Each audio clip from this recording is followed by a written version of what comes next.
तो एक police officer और एक कवि लेखक।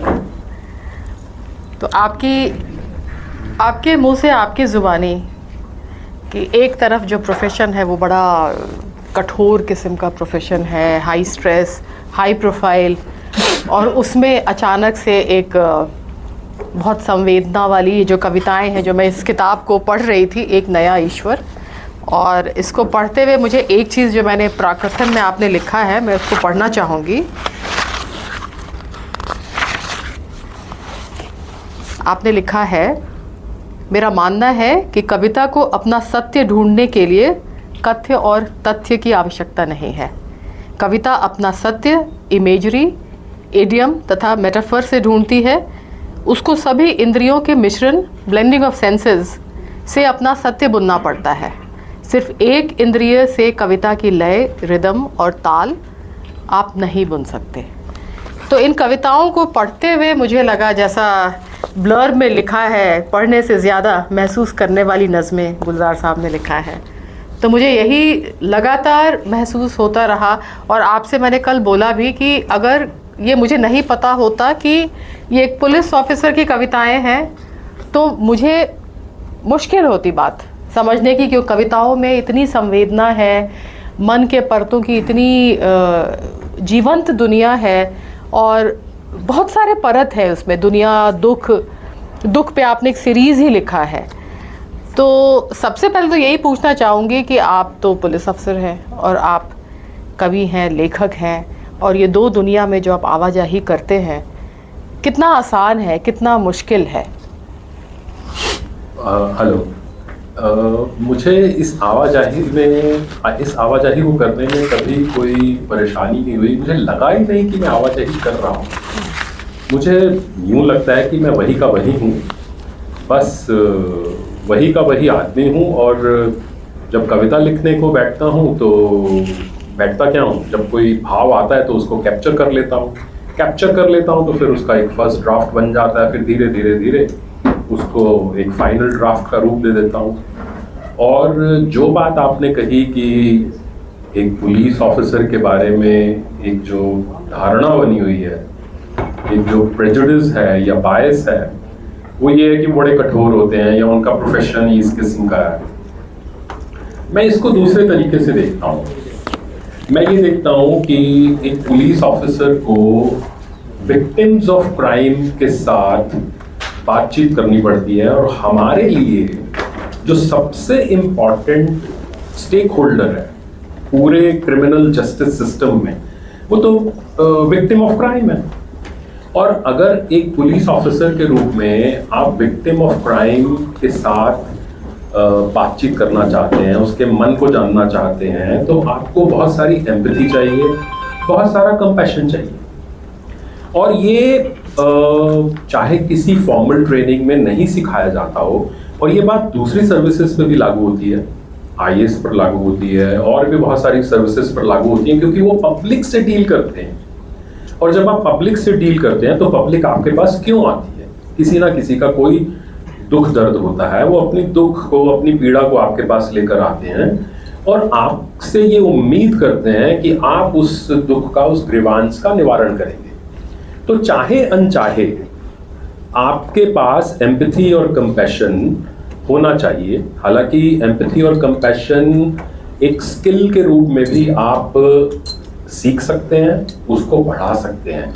लेकिन अगर आप नहीं भी बढ़ाते हैं, अगर आप उसको एक फॉर्मल एजुकेशन के रूप में नहीं भी समझते हैं, नहीं भी सीखते हैं, तो वो कहते हैं ना, करत करत अभ्यास से जड़मति होत सुजान। तो धीरे धीरे प्रैक्टिस करके आपको उस माहौल में रहकर, उस माशरे में रहकर आपको वो एम्पैथी करना आ जाता है, आपको वो कंपैशन विक्टिम ऑफ क्राइम के प्रति करना आ जाता है। तो इसलिए मुझे कभी लगा नहीं कि पुलिस ऑफिसर होना मेरी संवेदनाओं में कोई बाधा बनता है। और दूसरी बात ये कि अगर मैं देखूं कि एक पुलिस ऑफिसर होने के नाते, क्योंकि हमने आईपीएस से शुरुआत की, तो एक बड़े स्तर से लीडरशिप लेवल पे शुरुआत की, तो जो एक्यूज्ड हैं उनसे हमारा वास्ता बहुत कम पड़ता है। एक्यूज्ड को पकड़ना, उसको इंटरोगेट करना, वो सब इंस्पेक्टर, हेड कांस्टेबल, उन लोगों के स्तर का काम है, वो करते हैं और उनको करने में बड़ी परेशानियां भी आती हैं, करना आसान नहीं है। वो उनका भी एक मानव मन है, लेकिन वो उनके ज़िम्मे आता है, हमारे ज़िम्मे बहुत कम आता है। हमारे ज़िम्मे ज़्यादातर आता है कि हम विक्टिम ऑफ क्राइम को सुने और उसका एक सोल्यूशन उसको लेकर दें। तो इस लिहाज से मुझे लगता है कि हमारी जो संवेदनाएं हैं, या जो आवाजाही की आपने बात कही कि एक तरफ पुलिस ऑफिसर है, दूसरी तरफ कवि है, तो वो दोनों के बीच में आवाजाही कैसे करता है, तो मुझे इसमें कभी कोई परेशानी नहीं हुई। तो इसी से एक सवाल और पूछती हूँ कि ये दो बहुत मुख्तलिफ दुनिया है क्रिएटिविटी की, और भले ही कोई एम्पैथी आपके अंदर वो तो आ ही रही है, क्योंकि जैसे आपने बोला कि जो विक्टिम है आप उसके साथ ज़्यादा डील कर रहे हैं, तो आपको लगता है कि ये जो इंटरसेक्शन ऑफ टू वर्ल्ड्स वो आपको एक बेहतर एक स्पेस देता है, एक यूनिक स्पेस आपको देता है, जहाँ पर आपकी क्रिएटिविटी और थोड़ा सा उसको एक ऊर्जा मिलती है? बिल्कुल आपने ठीक कहा। ये दोनों जो डोमेन्स हैं ये एक दूसरे के लिए वर्चुअस साइकिल का काम करते हैं। जब मैं क्रिएटिविटी के डोमेन में होता हूँ तो मुझे वहाँ से बहुत सारी ऐसी चीज़ें सीखने को मिलती हैं जो मैं पुलिसिंग में अप्लाई कर सकता हूँ, और जब मैं पुलिसिंग के डोमेन में होता हूँ तो मुझे वहाँ से बहुत सारे ऐसे आइडियाज़ आते हैं जो कभी कभी मेरी कविता में उतर कर आ जाते हैं। तो ये जो दोनों डोमेन्स हैं ये एक वर्चुअस साइकिल का काम करते हैं, जो अपने आप में एक फल भी है और प्रतिफल भी है। तो जब आप लिखते हैं तो आपको ऐसा लगता है, जैसे जब आपकी मैं कविताएं पढ़ रही थी, और कुछ कविताएं तो इतनी खूबसूरत है, अरबी घोड़ा है, या एक कविता है बख्शीश, है ना, वो सब अभी इन्होंने बताया कि आपने अप्लाइड साइकोलॉजी पढ़ा है, तो वो बिल्कुल रिफ्लेक्शन वो दिखता है आपकी कविताओं में। बहुत साइकोलॉजिकल कविताएं हैं, बहुत महसूस करने वाली कविताएं हैं, और छोटी छोटी कविताएं, जैसे वो बख्शीश जो कविता है उसमें आप लिखते हैं कि वो इतना मांगता है और आप उससे ज़्यादा देते हैं, फिर जब वो ज़्यादा मांगता है तो वो जो एक भीतर में एक इंसान की फितरत होती है कि कहीं पे आप एहसान भी करना चाहते हैं आप, लेकिन आपको लगता है कि अल्टीमेटली आप ही छोटे आदमी हैं, वो सामने वाला छोटा नहीं है। तो ये सब जो मन की परतों को जो आप खोलते हैं, या दुख वाली जो सीरीज है आपकी 3, 4, 5 कविताएं हैं दुख के ऊपर, तो ये सब कविताएं जब आप लिख रहे थे तो आपको ऐसा लगता है कि कोई रिकरिंग थीम है जहां आप बार बार लौटना चाहते हैं, या वो विली निली आप चले जाते हैं वहाँ? देखिए, मैंने इस बात का बड़ा प्रयास किया है कि मेरी कविताओं की कोई रेकरिंग थीम ना बने, क्योंकि रेकरिंग थीम बनने से ना जो आपका जो काव्य कर्म है, आपकी जो कविता है, वो एक नैरो बैंड में बंधने लगती है और वो डाइवर्स नहीं हो पाती है। और जैसे ही आप नैरो बैंड में चले जाते हैं, एक खास तरह के विषयों पर आप कविताएं लिखने लगते हैं, तो फिर आपकी वो जो डाइवर्सिटी है, आपका जो कैनवस है, वो बहुत छोटा होने लगता है। इसलिए मैं बहुत ही इस बारे में सजग रहता हूँ कि मेरी कविताएं एक विषय में ना बने और वो अलग अलग विषयों पर आधारित हों। एक थीम ऐसी है जिसमें बार बार मुझे लौटना पड़ता है, और उस लौटने में मुझे कोई बुराई नहीं लगती है। वो थीम है ह्यूमन रिसिलियंस की। वो मेरी बड़ी फेवरेट थीम है, क्योंकि मैं ये मानता हूँ कि इंसान को कोई हरा नहीं सकता, और रिसिलियंस इसी चीज़ का नाम है कि हम इंसान के रूप में, हम मानव के रूप में कभी हारे नहीं। तो कई बार मुझे लगता है कि मैं बार बार वही उसी थीम पर पहुंच जाता हूं, और फिर कई बार मुझे झुंझलाहट भी होती है कि नहीं, ये कविता अच्छी नहीं लिखी गई। लेकिन वो एक थीम है जिसमें मैं बार बार वापस चला जाता हूं, लेकिन मुझे उसका कोई अफसोस नहीं है, क्योंकि वो मेरे दिल के करीब है। ह्यूमन रेसिलियंस मैं मानता हूं कि हम सब लोगों के लिए, पूरी मानव जाति के लिए एक बहुत बड़ा विषय है, और इसी के कारण हम अब तक आगे बढ़कर आए हैं, और इसी के कारण हम आगे भी बढ़ेंगे। एक वो कहते हैं ना, टेंडिंग योर इनर गार्डन, तो हम लोग जब लिखते हैं तो बहुत सारा अपने भीतर की दुनिया को नर्चर करने के लिए भी लिखते हैं, वहाँ हम थोड़ा उसको सींचते हैं, संवारते हैं। तो वो मैं आपकी बात समझ रही हूँ। और अभी जब आप लिखते हैं तो एक चीज़, जैसे आपकी ये जो एक कविता है, कौन होगा वो आदमी जिसकी आधी रात की आखिरी ट्रेन छूट गई होगी। अब इन 4 पंक्तियों में एक अजीब किस्म की यर्निंग है, एक लॉस है, थोड़ा सा रहस्य भी है। कौन होगा वो आदमी? एक ऐसी दुनिया है, जैसे कई बार वाकई ट्रेन से, जब हम लोग पहले ट्रेन से चलते थे, सफ़र करते थे, और दुनिया बाहर भाग रही है, खास करके रात को, और कोई दूर टिमटिमाता हुआ एक आपको कुछ दिखता है, एक लौ जैसी कोई लपक जाती है, और आपके भीतर कुछ रहस्य सा एक चीज़ आता है कि इस दुनिया से हमको क्या जोड़े हुआ है। तो आपकी ये पंक्तियों को पढ़कर मुझे एग्जैक्टली वही फीलिंग हुई। तो ये जब आप लाइन लिख रहे थे, ये पंक्तियों को लिख रहे थे, तो आपके भीतर क्या था? मतलब मैंने एक पाठक के तौर पे उसका अपना एक नैरेटिव बनाया। मैंने जब ये कविता लिखी तो मेरे मन में ये था कि समाज का आखिरी आदमी कौन है जिसकी ट्रेन छूट गई होगी, और वो भी आधी रात की आखिरी ट्रेन, जिसके बाद कोई ट्रेन बची नहीं है। अब उसके बाद वो क्या करेगा? वो बड़ा आदमी तो है नहीं कि जाके किसी होटल में रुक जाएगा, वो वहीं किसी प्लेटफॉर्म की बेंच पर सो जाएगा आधा अधूरा होकर और इंतजार करेगा। तो मेरे मन में ये था कि समाज का वो कौन सा सबसे आखिरी आदमी है जिसकी ट्रेन छूट जाए और वो प्लेटफॉर्म पे क्या करेगा। ट्रेन छूटना ही एक ऐसा इमेज है। बिल्कुल।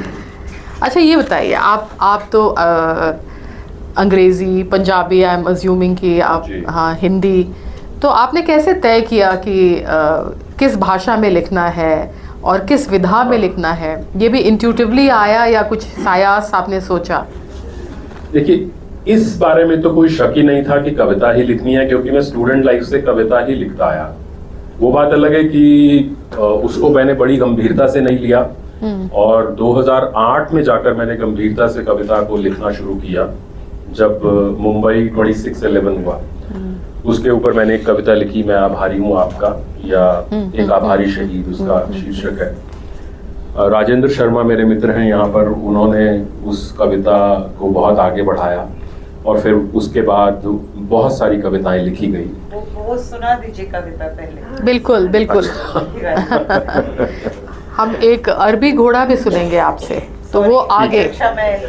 नहीं, absolutely, this is more like a conversation with friends, yes, rather than very formal anything.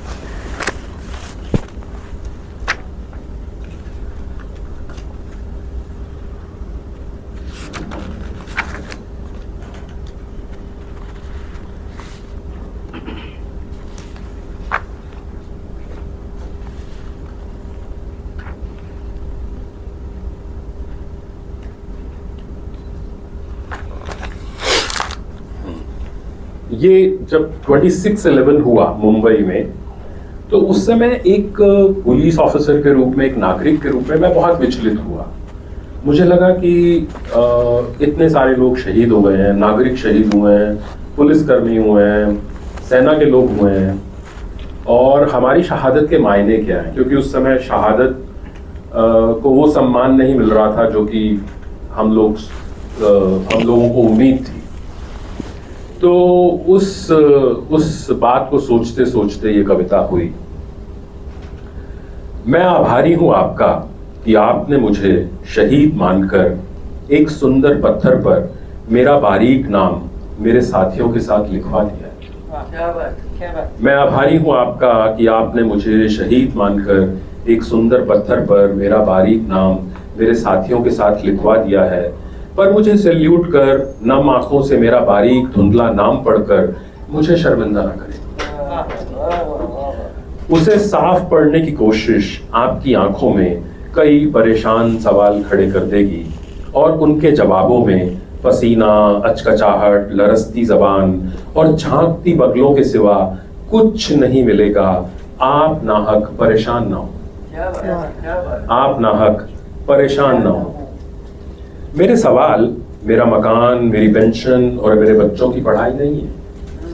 मेरे सवाल मेरा मकान, मेरी पेंशन और मेरे बच्चों की पढ़ाई नहीं है। मैं इनके जवाब तो वैसे भी उम्र भर नहीं ढूंढ पाया था, पर इनसे बेखौफ आंखें मिलाकर मैंने जी हल्का कर लिया था। पर इनसे बेखौफ आंखें मिलाकर मैंने जी हल्का कर लिया था। मेरे पास कुछ और सवाल हैं जो मेरे सहमे हुए बच्चों से भी ज्यादा मासूम, जो मेरे सहमे हुए बच्चों से भी ज्यादा मासूम, कि जैसे ये कौन तय करता है कि मरेगा कौन, कि जैसे ये कौन तय करता है कि मरेगा कौन और किस कीमत पर, और किस कीमत पर, कौन तय करता है कि बचेगा कौन और उसकी बोली कैसे लगती है, कौन तय करता है कि बचेगा कौन और उसकी बोली कैसे लगती है, किसके हाथों में है कि बचे हुओं को रोज तिल तिल मारा जाए, किसके हाथों में है कि बचे हुओं को रोज तिल तिल मारा जाए, कौन है जो किसी का मरना और किसी का मारना बस दूरबीन लगाकर देखता रहता है, कौन है जो किसी का मरना और किसी का मारना बस दूरबीन लगाकर देखता रहता है, किसने दिया उसे ये किरदार और देकर चुप क्यों है, किसने दिया उसे किरदार और देकर चुप क्यों है, आपकी मोमबत्ती आपके उबाल और संगमरमर पर लिखवाया मेरा बारीक नाम, आपकी मोमबत्ती और आपके उबाल और संगमरमर पर लिखवाया मेरा बारीक नाम, मैं शत शत आभारी हूं आपका, पर मुझे चाहिए मेरे जवाब, सवाल और भी है लेकिन मैं ज्यादा सवाल पूछकर आपको शर्मिंदा नहीं करना चाहता। क्या बात है, बहुत बढ़िया, बहुत बहुत बढ़िया, थैंक यू। इस कविता को सुनते हुए मुझे एक और ख्याल आया कि थोड़ा आप शायद वो एग्जिस्टेंशियल प्रश्न जो जीवन के होते हैं उस दिशा में भी आपकी कुछ कविताएं मुझे दिखती हैं, तो उसके बारे में थोड़ा बताइए। देखिए, एग्जिस्टेंशियल क्वेश्चंस जो हैं और वो उससे जुड़ी हुई जो कविताएं हैं वो हमेशा रहेंगी, क्योंकि हम अपने अस्तित्व से, इस दुनिया के अस्तित्व से इनकार तो नहीं कर सकते। हम हैं इस समाज में, इस दुनिया को जी रहे हैं, तो उससे बहुत सारे प्रश्न उठेंगे और उसमें एग्जिस्टेंशियल क्वेश्चंस भी सामने आएंगे। तो कुछ कविताएं हैं, लेकिन मैं फोकस करके नहीं लिखता हूँ कि मुझे उस तरह की कविता लिखनी, क्योंकि आपने जैसे शुरू में ये प्रश्न उठाया कि आपने कहा कि मैंने लिखा कि कविता को ना तो तथ्य चाहिए ना कथ्य चाहिए। उसका कारण ये है क्योंकि मैं ये मानता हूँ कि एक फ्रेंच पोएट थे जॉन कॉकटू, और उनका एक बड़ा फेमस कोट है, the poet is a liar who always speaks truth, the poet is a liar who always speaks truth. अब तो इस बात को कैसे समझा जाए, इसको समझने के लिए एक जर्मन पॉलीमैथ है, नोवेलिस, उनका एक कोट है, वो कहते हैं कि poetry heals the wounds inflicted by reason. Yes, poetry heals the wounds inflicted by reason, reason यानी लॉजिक। अब पोएट्री ना तो रीजन के ऊपर निर्भर है ना लॉजिक के ऊपर निर्भर है। रीजन और लॉजिक को हमने मानव प्रजाति के रूप में सिर्फ 2500 साल पहले सीखा है, जब ग्रीक फिलोसोफर्स ने लॉजिक और रीजन को रिसर्च करके इन्वेंट किया और उसके बाद मैथमेटिक्स आना शुरू हुआ। तो उससे पहले हम डिसीजन रीजन और लॉजिक से तो लेते ही नहीं थे, और अभी भी कहाँ लेते हैं। हमारा जो कॉग्निटिव इवोल्यूशन है वो लगभग 60,000 साल पहले शुरू हो गया था, यानी कि हमारा जो ब्रेन है वो इस लायक बनना शुरू हो गया था 60,000 साल पहले कि उसमें थॉट्स आए, उन थॉट्स के बारे में हम सोचें, और सिर्फ 2500 साल पहले हमारे पास रीजन और लॉजिक आया। तो वो 60,000 साल पहले जो हमारी यात्रा शुरू हुई, तो फिर हम डिसीजन कैसे लेते थे या हम बात कैसे करते थे, भाषा कैसे आई। तो भाषा को आने में तो बहुत समय लगा। सबसे पहले जब कॉग्निटिव इवोल्यूशन हुआ, विचार आए, तो हमको शब्दों की जरूरत पड़ी। तो पहले शब्द आए, कुछ शब्द आए, फिर शब्दों के बाद फ्रेजेस आए, वाक्यांश जिसको हम कहते हैं, और ये जो पूरा वाक्य है ये तो बहुत बाद में आया, क्योंकि भाषा जब पूरी विकसित हो गई कि पूरा वाक्य आप लिखें जिसमें सब्जेक्ट भी हो, वर्ब भी हो, ऑब्जेक्ट भी हो, वगैरह वगैरह, टेंस भी हो, टेंस पास्ट है, प्रेजेंट है, जिसमें प्रोज लिखा जाता है। तो सबसे पहले कविता इसलिए आई, प्रोज से पहले कविता इसलिए आई क्योंकि कविता को पूरा सेंटेंस चाहिए, कविता को कुछ शब्द चाहिए, कुछ फ्रेजेस चाहिए। तो इसलिए जो कविता है वो अपने आप में एक अनूठी, एक बड़ी अद्भुत सी जॉनरे है, और इसी वजह से हजारों साल पहले जो हमारे धर्म ग्रंथ लिखे गए और बहुत बड़े बड़े क्लासिक्स लिखे गए, वो सारे कविता के रूप में लिखे गए, वो प्रोज के रूप में नहीं लिखे गए, क्योंकि तब तक हमारी भाषा इतनी समृद्धि नहीं थी, और समृद्ध भी हो गई थी तो भी उन कवियों ने, उन लोगों ने कविता को चुना क्योंकि उनको लगता था कि कविता में ऐसी अद्भुत क्षमता है कि छोटी, मतलब गागर में सागर भर सकते हैं, छोटी बात में बड़ी बात कह सकते हैं। तो इसलिए मैं कहता हूं कि कविता को ना तो कथ्य चाहिए, ना तथ्य चाहिए, ना उसको फैक्ट चाहिए, ना लैंग्वेज चाहिए, ना रीजन चाहिए, ना लॉजिक चाहिए। ये सब चाहिए पावर पॉइंट प्रेजेंटेशन बनाने के लिए। जब आपने किसी कॉर्पोरेट हाउस में जाकर किसी को इम्प्रेस करना है, बहुत बढ़िया पावर पॉइंट प्रेजेंटेशन बनाना है और 4-5 करोड़ का पैकेज कमाना है, तो आपको वो सब चाहिए। कविता लिखने के लिए रीजन, लॉजिक की आवश्यकता नहीं है।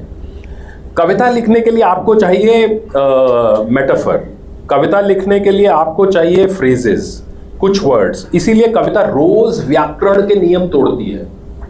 आप देखिए कि कविता का कोई व्याकरण ही नहीं है। किसी ने इस तरह से लिख दिया तो भी ठीक है, किसी ने इस तरह से लिख दिया तो भी ठीक है। तो कविता रोज अपने नए शब्द गढ़ती है, नए फ्रेजेस गढ़ती है, रोज व्याकरण के नियम को तोड़ती है और अपनी सड़क खुद बनाती है।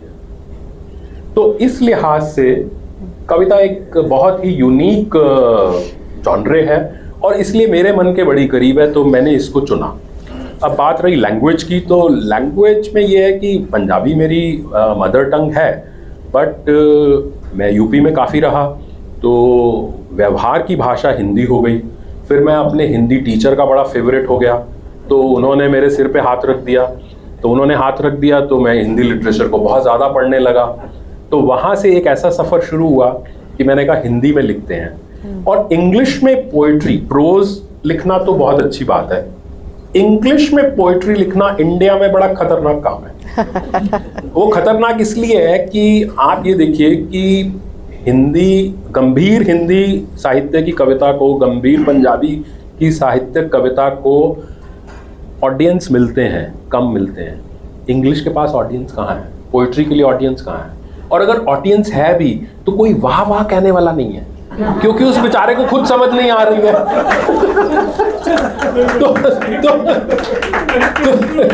तो अब आप कविता भी लिखें और सुनाएं भी और कोई वाह वाह भी ना करे तो बड़ा बड़ा क्राइसिस हो जाएगा।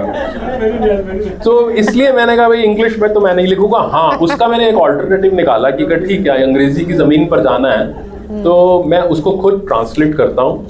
और मैंने एक बीड़ा उठाया, मैं उसको अमेरिकन लिटरेरी जर्नल्स में भेजता हूँ जहाँ छपना बहुत मुश्किल है, बट टचवुड मैं लकी रहा हूँ कि मेरा काफ़ी इन्फ्लुएंशियल अमेरिकन लिटरेरी जर्नल्स में मेरी जो ट्रांसलेशंस हैं वो छपी हैं।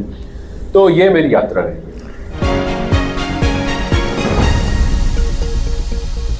नहीं, अभी आपने बड़ी अच्छी बात बोली कि कोई वाह वाह ना करे।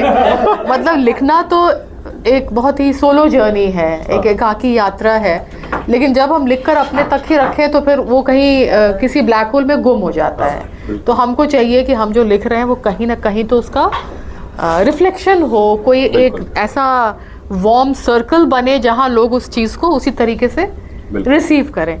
तो अब इस वाह वाह वाली बात पे आप ये बताइए कि आपका एक आइडियल पाठक कौन है, वाह वाह के अलावा? पत्नी को छोड़ के। मतलब मैंने कहा वाह वाह के अलावा। पत्नी तो आज इसलिए आ गई हैं, उनको ये आभास हो गया कि मैं आज कुछ प्रेम कविताएं पढ़ने वाला हूं। तो इन्होंने कहा कि अच्छा मैं देखती हूँ कौन कौन सी और कहाँ से आपने मतलब तो आइडियल पाठक कोई नहीं हो सकता है, क्योंकि कोई कविता किसी को पसंद आती है, कोई दूसरी कविता किसी को पसंद आती है। आइडियल पाठक वो हो सकता है जो आपको सच्ची फीडबैक दे दे, खामाखाई की वाह वाह ना करे, सच्ची फीडबैक दे दे, कुछ गाइडेंस भी दे दे। कई बार बहुत प्रबुद्ध पाठक होते हैं, वो थोड़ी बहुत गाइडेंस भी दे देते हैं कि इसमें थोड़ा अगर आप इस तरह से कर लेते तो वो ज़्यादा अच्छा था। तो लेकिन इसमें एक बड़ी मज़े की बात यह है कि कई बार आप समझते हैं मैंने बहुत बढ़िया कविता लिखी है, इसको बहुत सारे पाठक सराहेंगे, बहुत सारे समीक्षक सराहेंगे, और उसको पाठक और समीक्षक नहीं सराहते हैं, उनको वो कविता उतनी अपील नहीं करती है। और कई बार ऐसा होता है, आपको लगता है मेरी कविता बड़ी औसत दर्जे की है, और उसको पाठक और समीक्षक सिर पे उठा लेते हैं, अरे क्या लिख दिया आपने। अब आपको हैरानी होती है कि ऐसा तो इसमें कुछ नहीं था। तो अब ये पाठकों की एक डेमोक्रेसी है, तो आपको उस डेमोक्रेसी का सम्मान करना पड़ता है कि भाई क्या कर सकते हैं। तो ऐसी कोई कविता है जो आप ये सीक्रेट डाइवर्ज करें अपनी इस ऑडियंस के सामने? कि जो ना सराही गई हो, उल्टा जिसको लिखकर आपको बहुत मजा नहीं आया पर वो बहुत सराही गई? नहीं, ऐसी कई कविताएं हैं, मतलब जो आपको लगता है कि कोई ऐसी इसमें खास बात नहीं थी लेकिन दूसरों को बहुत अच्छी लगती है। तो चलिए, याद आती है मुझे लगता है कि ये बहुत मिस्टीरियस दुनिया है कि कौन सी चीज किससे कैसे करती है। बिल्कुल ठीक बात, बिल्कुल ठीक बात। कनेक्ट होने की बात है कि कौन किसको कनेक्ट कर जाए। आप खूब पढ़ते होंगे मुझे लगता है। मैं पढ़ने में ज्यादा यकीन रखता हूँ, क्योंकि मेरा मानना ये है कि जब तक आप पढ़ेंगे नहीं आप अच्छा लिख ही नहीं सकते। और मैं तो, मेरे पास यंग स्टूडेंट्स आते हैं लिटरेचर के कई, तो मैं उनको कहता हूँ कि बेटा अगर एक लिखना है तो कम से कम 10 पढ़ो, क्योंकि जब तक आप बड़े कवियों को, बड़े लेखकों को और सभी भाषाओं के जिसको भी आप पढ़ सकते हैं उसको नहीं पढ़ेंगे तो आपको ये मालूम नहीं होगा कि सही मायने में क्या लिखा जा रहा है और क्या लिखना चाहिए। क्योंकि हम सबके अंदर ना एक अभिव्यक्ति की एक बेचैनी होती है, उसको हम लोग बाहर निकालना चाहते हैं। तो वो बात तो ठीक है, लेकिन उस अभिव्यक्ति की बेचैनी को हम थोड़ा संभाल के बाहर आने दें, उसको पका कर बाहर आने दें, तब वो बात बनती है। नहीं तो अगर उसको हम एक वॉमिट करना शुरू कर देंगे तो वो बात नहीं बनेगी। तो आपके प्रिय लेखक, प्रिय कवि? मेरे बहुत सारे कवि हैं जो प्रिय हैं मुझे। हिंदी में मुक्तिबोध हैं, अज्ञेय हैं, कुंवर नारायण जी मुझे बहुत प्रिय हैं, केदारनाथ अग्रवाल, केदारनाथ सिंह, और भी कई लेखक हैं जो मुझे बहुत प्रिय हैं। पंजाबी में सुरजीत पातर हैं जिनका अभी निधन हो गया, और इंग्लिश में लुई ग्लक हैं, मार्क डोटी हैं, बहुत सारे लेखक हैं जिनको मैं पढ़ता रहता हूँ। तो ये यात्रा चलती रहती है। तो अभी आपका मुझे लगता है टाइम मैनेजमेंट बहुत अच्छा होगा, क्योंकि आपका ऑफिस बहुत स्ट्रेसफुल होगा, डेफिनेटली हाई प्रोफाइल जॉब, फिर आप लिख भी रहे हैं, घर परिवार तो है ही है, और आप पढ़ भी रहे हैं। मैं आपको एक सीक्रेट बताता हूँ, कविता लिखने में कोई समय नहीं जाता। क्योंकि कविता जो है आपके पास अनायास आती है, आपको उस भाव को चाहे अनचाहे कैप्चर करना पड़ता है, और जैसे ही आपने कैप्चर किया उसके बाद तो फिर सेकंड ड्राफ्ट, थर्ड ड्राफ्ट आराम से गाड़ी में चलते चलते कभी भी हो जाता है। तो कविता लिखने में कोई बहुत ज़्यादा समय नहीं जाता। और हाँ, ऑफिस के काम में तो बाकी फैमिली को तो टाइम देना ही पड़ता है, वो तो चलता ही है। लेकिन मेरा मानना है कविता लिखने में मुझे नहीं लगता कि मैं कोई एक्स्ट्रा टाइम उसमें डिवोट करता हूँ, कि मैं बैठता हूँ सुबह 1 घंटा 2 घंटा, ऐसा बिल्कुल नहीं है। और आजकल तो ये जब से गूगल का ज़माना आया कि जैसे ही आपका फर्स्ट ड्राफ्ट आया या सेकंड ड्राफ्ट आया, आपने अपने गूगल डॉक पे उसको डाल दिया, तो वो वहीं का वहीं रह जाता है, अब उसे कोई मिटा नहीं सकता। आप उसको जब चाहे वापस जाकर ठीक कर लें, तो वो सारी सुविधाएं हो गई हैं। नहीं, जैसे हेमिंगवे का सुनते हैं ना कि वो रोज़ सवेरे उठते थे और दिन के काफ़ी बड़े हिस्से तक रोज़ लिखते थे। वो सबका अपना अपना राइटिंग प्रोसेस, वो शायद प्रोज लिखते थे तो उसलिए उनको एक डेडिकेटेड डीप वर्क करने की आवश्यकता थी। लेकिन पोइट्री में आपको जब आप सेकंड थर्ड ड्राफ्ट बनाते हैं तब शायद थोड़ा सा डेडिकेटेड डीप वर्क करना हो, लेकिन जो फर्स्ट भाव होता है, फर्स्ट संवेदना होती है, उसको कैप्चर करने में समय नहीं लगता। हाँ, वो इंट्यूटिवली आता है और आपको नहीं मालूम कि वो कैसे आता है, और आप बस उसको कैप्चर करने की आप में क्षमता होनी चाहिए। उसके बाद फिर उसके ऊपर समय ज़्यादा नहीं लगता। मतलब कहते हैं ना कि आप जब नहीं भी लिखते होते हैं तब भी लिखते होते हैं, not on pen and paper के साथ नहीं, पर वो आपके अंदर कोई प्रक्रिया चलती रहती है। जी। ऐसा कभी हुआ है कि आप ऑफिस में बैठे हैं, कोई बहुत इंपॉर्टेंट मीटिंग में बैठे हैं, सडनली कुछ फ्लैश आया और लगा कि oh I wish I could get out from the meeting और मैं लिख ही लेता, नहीं, उसमें मीटिंग से उठने की जरूरत नहीं है ना, बहुत वहीं पे सारे लिख- उसके वाया मीडिया है। आपके सारे सीक्रेट्स मैं निकलवा रही हूँ अभी। लोग अगर टेबल के नीचे फोन घुसा के एसएमएसिंग कर सकते हैं, व्हाट्सएपिंग कर सकते हैं, वीडियो देख सकते हैं, तो मैं अपनी कविता को कैप्चर तो कर ही सकता हूँ। How to write while working. अच्छा, ये बताइए कि अभी जैसे सोशल मीडिया है और बहुत सारे लोग, अभी मुझे लगता है कि हर कोई एक राइटर है जी। और सोशल मीडिया आने के बाद से सबको लगता है कि एडिटर की ज़रूरत नहीं है, इनफैक्ट मैगज़ीन की ज़रूरत नहीं है, हम सब लिख सकते हैं, वी आर एडिटिंग आवरसेल्व्स, तो हम लोग सब चीज़ हम ही लोग हैं। तो ऐसे में मुझे लगता है कि पढ़ने वाले बड़े कम हो गए, लिखने वाले बहुत बढ़ गए हैं, बहुत लोग लिख रहे हैं। हाँ, ये बात तो आप ठीक कह रही हैं, पर मैं ये मानता हूँ कि पढ़ने वाले कम नहीं हुए हैं, लिखने वाले बेशक ज्यादा हो गए हैं, पढ़ने वाले कम नहीं हुए हैं, क्योंकि सोशल मीडिया ने नए पाठक भी तो बनाए हैं ना। सोशल मीडिया ने हजारों लाखों नए पाठक भी बनाए हैं। ऐसे थोड़ी ना है कि आप देखिए, हमारे हिंदी के बहुत सारे कवि हैं जिनकी जो कविता है वो अगर जब वो YouTube पे आती है किसी भी माध्यम से, तो उस पे 20-20 हजार व्यूज हैं। तो 20,000 व्यूज कैसे आ जाते हैं? क्योंकि पाठक हैं। तो इसलिए मेरा मानना है कि सोशल मीडिया ने नए पाठक भी बनाए हैं, नए राइटर्स बनाए हैं, और नए राइटर्स बनने की हमको बहुत ज्यादा चिंता नहीं करनी चाहिए, क्योंकि ये ना छटनी एक अपने आप होती जाती है। आप अच्छा लिख रहे हैं तो आपको वाहवाही मिलेगी, आप नहीं अच्छा लिख रहे हैं तो आप छट जाएंगे, अपने आप छट जाएंगे। आप बहुत ज्यादा देर तक अपने आप को पुश नहीं कर सकते, आप बहुत ज्यादा देर तक अपनी एवरेज किस्म की जो रचनाएं हैं उसको पुश नहीं कर सकते। हाँ, ये बात सही है। सोशल मीडिया में मुझे लगता है कि मीडियोक्रिटी को भी बहुत बढ़ावा दिया हाँ। है और लोगों को लाइक्स और कमेंट्स मिलते हैं। हाँ। तो कई बार वो खुशफहमी भी हो जाती है कि बड़ा बिल्कुल। अच्छा हम लिख रहे हैं, बिल्कुल। तो वो फिल्टरिंग आउट तो हो जाता है डेफिनेटली। अच्छा, आप जैसे लिख रहे हैं तो वो जो मैं भी महसूस करती थी कि हम थोड़ा पेरिफेरी में रह के लिख रहे हैं, एकदम जो एक टिपिकली हिंदी में लिखने वाले लोग हैं उनसे थोड़ा दूर हैं, अलग हैं, पेरिफेरी पे रह के लिख रहे हैं। शायद वो अपने जॉब के जो भी रिक्वायरमेंट्स हैं उसकी वजह से। तो ऐसा लगता है कि जो पूरी साहित्य की दुनिया में, जो कि हर जगह होती है, एक किस्म की राजनीति हमेशा होती है, तो थोड़ा पेरिफेरल होके अपने क्रिएटिविटी में लगे रहने से हट जाते हैं हम उस राजनीति से। ऐसा आपको लगता है कि ये बेटर है? शायद आपने बिल्कुल ठीक कहा। राजनीति तो लिटरेचर के डोमेन में हमेशा से रही है और आगे भी रहेगी, इसको आप विषय नहीं कर सकते।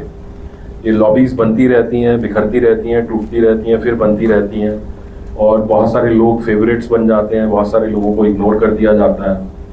लेकिन मेरा मानना है कि अगर आप अपने रचना कर्म के प्रति सच्चे मन से लगे हुए हैं, आपको लगे रहना चाहिए। सूनर और लेटर आपको जो रिकग्निशन मिलनी है वो मिलके ही रहती है। शुरू में लोग आपको एक्सेप्ट नहीं करेंगे, कुछ लोग आप पर हंसेंगे भी, कुछ लोग कहेंगे ये क्या लिख दिया, वो क्या लिख दिया, लेकिन धीरे धीरे धीरे धीरे आप अगर उसमें लगे हुए हैं तो आपको अपनी जो रिकग्निशन है वो मिलती है।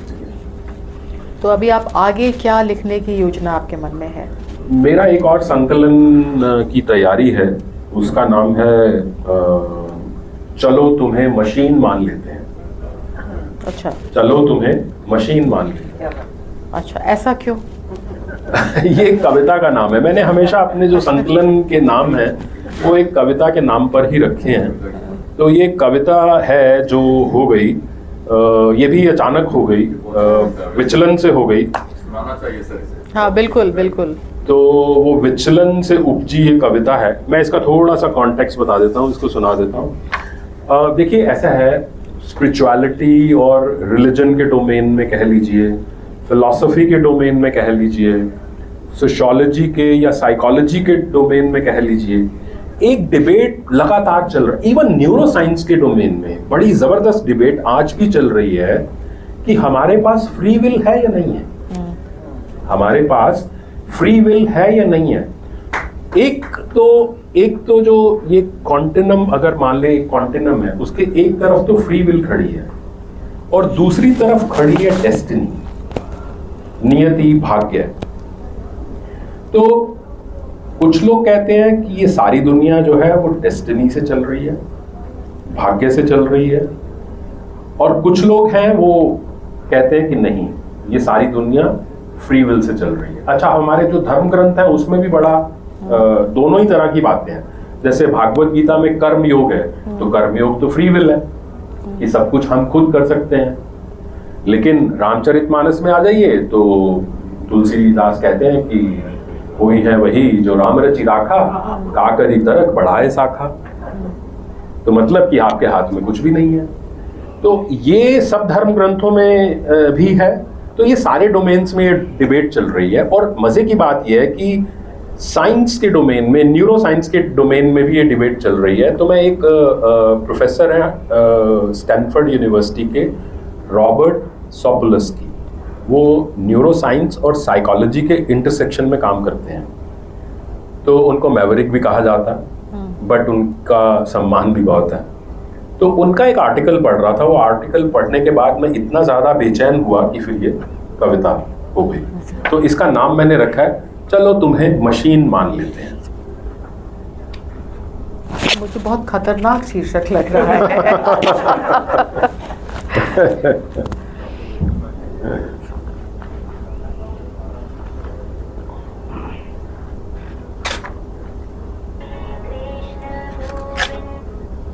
तो खतरा ये है जब ये तुम्हें बताएंगे कौन है। हाँ। तुम्हें मान लेते हैं।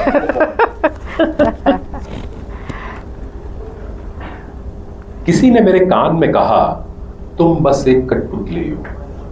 किसी ने मेरे कान में कहा तुम बस एक कठपुतली हो, जिसकी डोर खींचता है कोई और जिसका खेल है पूर्व निश्चित। जिसकी डोर खींचता है कोई और जिसका खेल है पूर्व निश्चित। मैंने थोड़ी हैरानी से विरोध किया, नहीं नहीं, मैं मुस्कुराता हूं अपने मन से, रोता हंसता हूं अपने दम से, गले मिलता हूं अपने साथियों से, हम खेलते नाचते हैं सब मिलके। मैंने थोड़ी हैरानी से विरोध किया, नहीं नहीं, मैं मुस्कुराता हूं अपने मन से, रोता हंसता हूं अपने दम से, गले मिलता हूं अपने साथियों से, हम खेलते नाचते हैं सब मिलके। वो मुस्कुराया और बोला, तुम्हें मालूम नहीं, तुम्हारे दिमाग में बिंधा है एक धागा, जिसे हर पल खींचता है कोई और, कभी आगे कभी पीछे, कभी दाएं कभी बाएं, तुम्हें नहीं मालूम, सब है निश्चित, सब है निश्चित। तुम्हारा सिहरना धीरे से छूने से, तुम्हारा सिहरना धीरे से छूने से, गाढ़े प्यार में भर जाना माँ के सीने में छुपने से, गाढ़े प्यार में भर जाना माँ के सीने में छुपने से, और गर्व भरे प्यार में रम जाना पिता के माथा चूमने से, और गर्व भरे प्यार में रम जाना पिता के माथा चूमने से। यह पल पल का रोमांच, खून गर्म करता रोमांच, सब है निश्चित, सब है निश्चित। बहुत बढ़िया। फिर व्यंग से बोला, चूंकि तुम चल फिर सकते हो। फिर व्यंग से बोला, चूंकि तुम चल फिर सकते हो, चलो तुम्हें मशीन मान लेते हैं। क्या बात है, बहुत अच्छा है। फिर व्यंग से बोला, चूंकि तुम चल फिर सकते हो, चलो तुम्हें मशीन मान लेते हैं, और तुम बोल सुन लेते हो, सोच समझ सकते हो, और जान भी लेते हो अच्छा बुरा, चलो तुम्हें मानव मान लेते हैं। चलो तुम्हें मानव मान लेते हैं, वैसे तुम्हारी डोर, तुम्हारा खेल, सब है निश्चित, सब है निश्चित। बहुत वैसे तुम्हारी डोर, तुम्हारा खेल, सब है निश्चित, सब है निश्चित। मैं उदास हूं आज, क्या मेरी उदासी भी एक डोर से बंधी है? मैं उदास हूं आज, क्या मेरी उदासी भी एक डोर से बंधी है? मैंने समझाया खुद को, नहीं नहीं, मैं नहीं हूं कठपुतली, न मशीन न मानव, न मशीन न मानव, छोटा ही सही मैं हूं विधाता, मैं हूं ब्रह्म। छोटा ही सही मैं हूं विधाता, मैं हूं ब्रह्म। वो फिर हंसकर बोला, तुम्हारा ब्रह्म होना ये भी था निश्चित, ये भी था निश्चित। क्या बात है। वो फिर हंसकर बोला, तुम्हारा ब्रह्म होना ये भी था निश्चित, ये भी था निश्चित। मैं नहीं घबराया, फिर भी कहा, तुम चाहो मानो जो मुझे, मशीन या मानव, ब्रह्म या अधम, मैं नहीं किसी डोर से बंधा, ना किसी खेल से निश्चित। मैं नहीं किसी डोर से बंधा, ना किसी खेल से निश्चित। मैं हूँ अपना ही मानव, अपना ही दानव। क्या बात है। मैं हूँ अपना ही मानव, अपना ही दानव, अपना ही अधम, अपना ही ब्रह्म। अपना ही अधम, अपना ही ब्रह्म, अपना ही सुख, अपना ही दुख, अपना ही सुख, अपना ही दुख। बहुत बढ़िया, बहुत बढ़िया।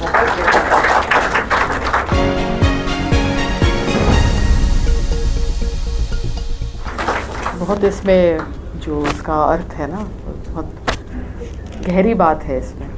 Thank you. लेकिन अब इस गहरी बात से निकलकर मोहब्बत की बात पे आ जाए। हाँ, तो मोहब्बत की कविताएं, इनको लग रहा था कि मोहब्बत की कविताएं पढ़ेंगे, तो आप मोहब्बत की एक आध कविता तो ज़रूर पढ़ दीजिए। देखिए, मोहब्बत की बहुत छोटी छोटी कविताएं हैं मेरे पास, 5-6, ज़्यादा समय नहीं लगेगा। अच्छा, पहली बात तो ये कि जब मैंने लिखना शुरू किया तो माहौल ऐसा था कि लोग कहते थे कि प्रेम कविता लिखनी नहीं चाहिए।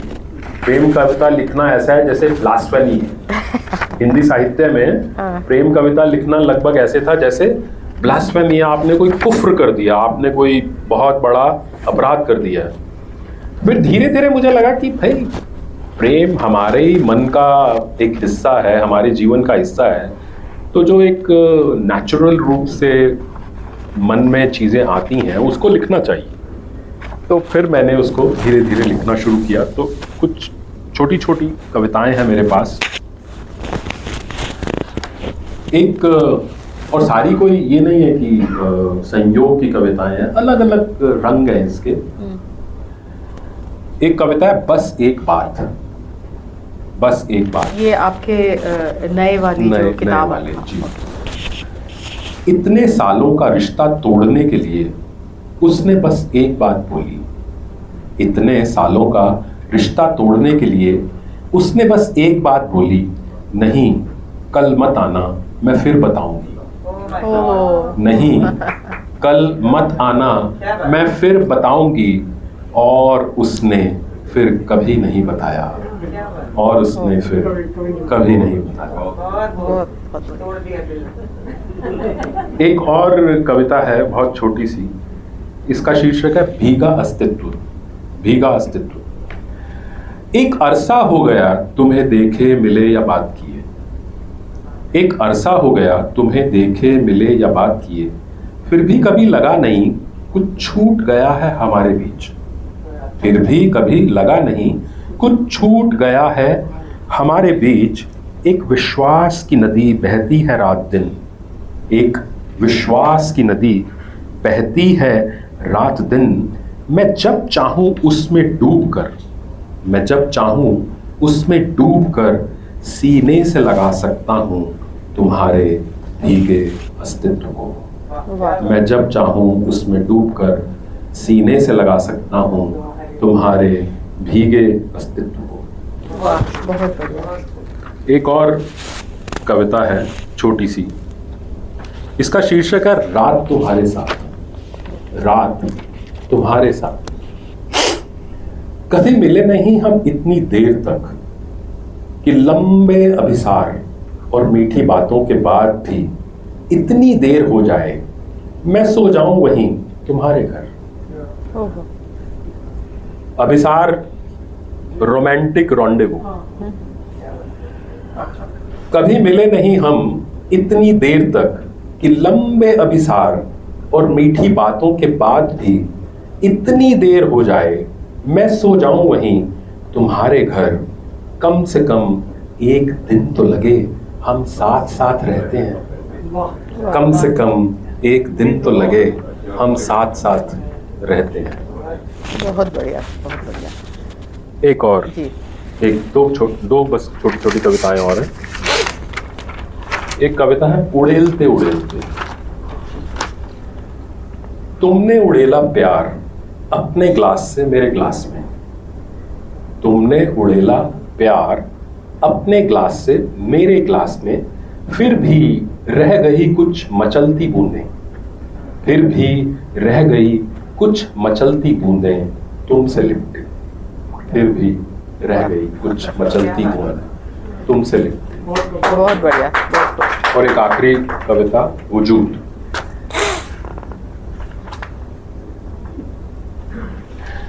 उसने मेरे सीने पे सिर रख दिया, रुंधलाई आवाज में बड़ी शिद्दत से कहा, मत जाओ मुझे छोड़कर, मैं खो दूंगी वजूद अपना। उसने मेरे सीने पर सर रख दिया, रुंधलाई आवाज में बड़ी शिद्दत से कहा, मत जाओ मुझे छोड़कर, मैं खो दूंगी वजूद अपना। मैं नहीं गया, मैं नहीं गया, अगर चला जाता मैं भी खो दे देता वजूद अपना। अरे वाह, बहुत बढ़िया। मैं नहीं गया, बहुत बढ़िया। अगर चला जाता मैं भी खो देता वजूद अपना। क्या बात है, बहुत एकदम एप्ट 2 लाइन इस पे ख़त्म हो रही है। समय तो थोड़ा हमारा अब क्लोजर की तरफ आ रहा है, but we have time for, हाँ। तो सामने बैठे हैं तेजिंदर जी और इतनी खूबसूरत कविताएं इन्होंने हर रेंज की हमने सुनी। मैं अरबी घोड़ा भी सुनना चाहती थी पर शायद अब थोड़ा टाइम कम है। क्या कर सकते हैं, हाँ? We have some- we have some time, तो अरबी घोड़ा सुना दीजिए और उसके बाद वील ओपन फॉर क्वेश्चंस। मेरे मित्र जो हैं राजीव शर्मा यहाँ बैठे हैं, ये बहुत बड़े अधिकारी हैं bureau of police research and development के। जब मैं वहाँ पोस्टेड था तब मैंने ये कविता लिखी। मीटिंग के दौरान नहीं, मीटिंग के दौरान नहीं, बहुत सारे तूफानों से गुजरते हुए।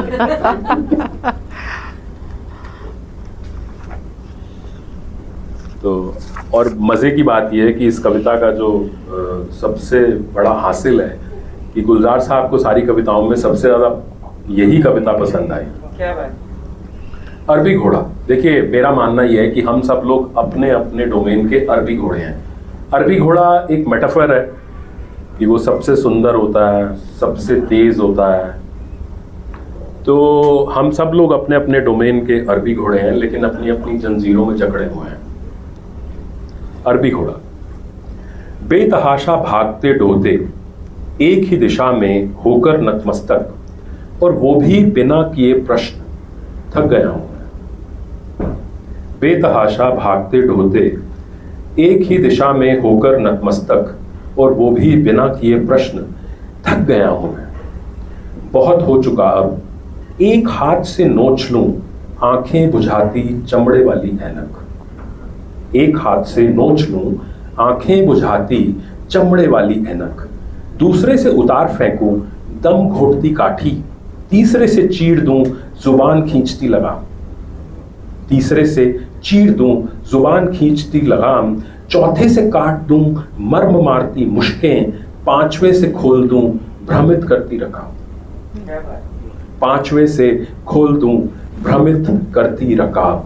फिर एक छलांग से पटक दूं धरती पर, फिर एक छलांग से पटक दूं धरती पर, नकली नियम, खोटा हुआ ज्ञान, अपरीक्षित श्रद्धा और मनमानी सत्ता।